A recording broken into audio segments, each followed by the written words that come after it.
and see the beautiful horizon on the other side of that storm. As Deuteronomy 31:6 says, be strong and of good courage, for he will not forsake you, right? Trust in God, he will not forsake you. And God didn't forsake me.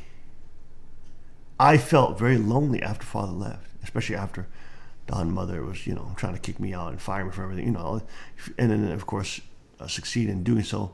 And I felt so alone, right? At that point, the Queen wanted to stay there and all this kind of stuff, so I felt so alone. I had nobody to confide in, right? And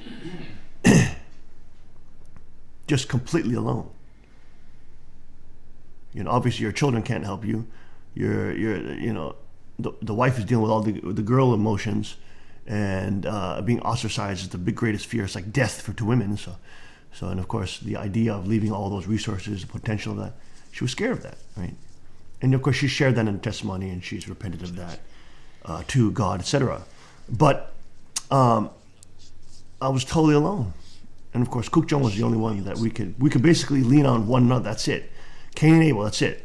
We could basically just lean on one another. And I remember we were at the lake sanctuary, and remember that was Kuk Jung's home that he bought for his own family. But then he allowed us to stay there, and that's where we started services. But I remember we were walking around the neighborhood and just talking about, and we were just like weeping. We were just weeping and walking around the neighborhood. It was crazy. It was nuts. But it's like we only had each other, right? Our wives didn't understand. Our children didn't understand. Nobody understood. Nobody. There was nobody in the world that could understand. Everybody was judging. Everybody was saying, what the hell's going on? Everybody was still in a state of confusion. Everybody was singing the false constitution, the anthem, etc. We were completely alone in this entire world. Except for God, obviously. God and our Father was right there.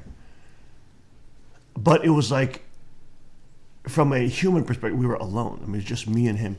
And we were just, all we could do is lean on one another. That's it. It's like literally, we could only lean on one another. But when I look back on it, that time was so precious. Father showed us that, number one, he's still with us. He's not going to, he will not forsake us. Number two, that he chose us for a reason, that we would be a support to one another. Not only in terms of mission, but also in terms of siblings being brothers. So precious, so precious. And I just remember getting out here and like literally, we're just even trying to figure out what is this place where we're, driving around. Oh, this building is that. This building is that. It's like we're just even trying to find out the layout of this land, and it's like that was just a short 6 years. What, 7 years ago now? Is it 7 years? Right.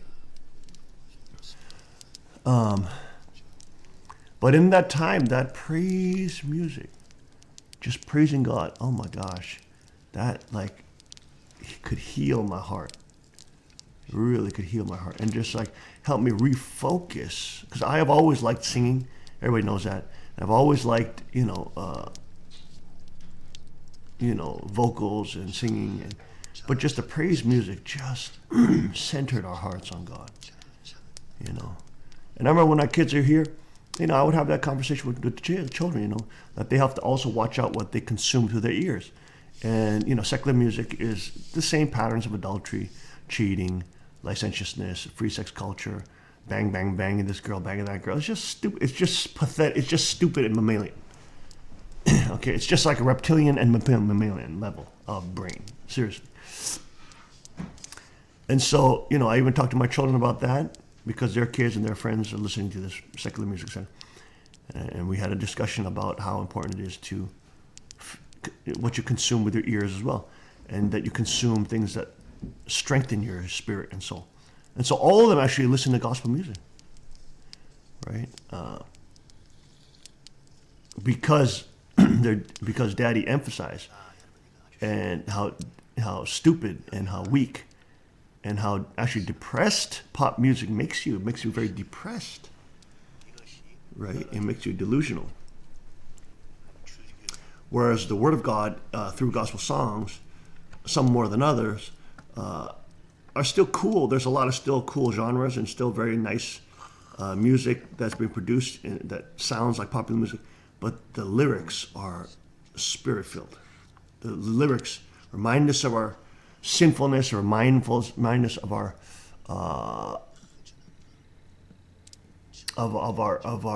weakness, but then through Christ we are strong. Through Christ we are not forsaken. Through Christ we are remembered. Through Christ we are known. God knows us by name. Right? And that is power. That is power.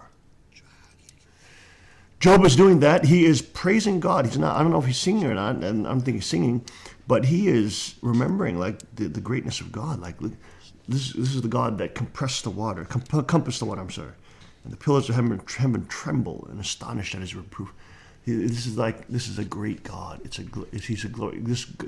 Our God has power, right? Even though we feel powerless in this tribulation and tragedy, our God has power. He created the heavens. He holds the pillars of heaven, right? He shakes them with his reproof. He astonishes them. He compasses the waters in his bounds. He holds the earth in his hand, you know. This is our God.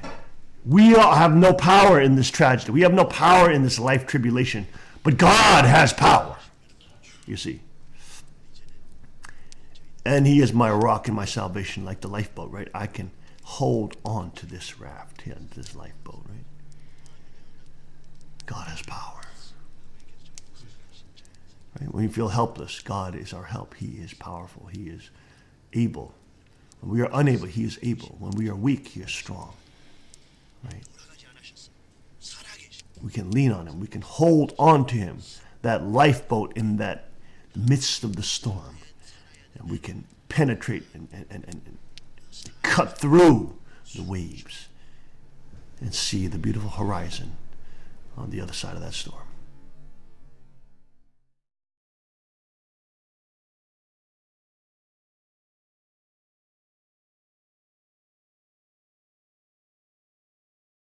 And see the beautiful horizon on the other side of that storm.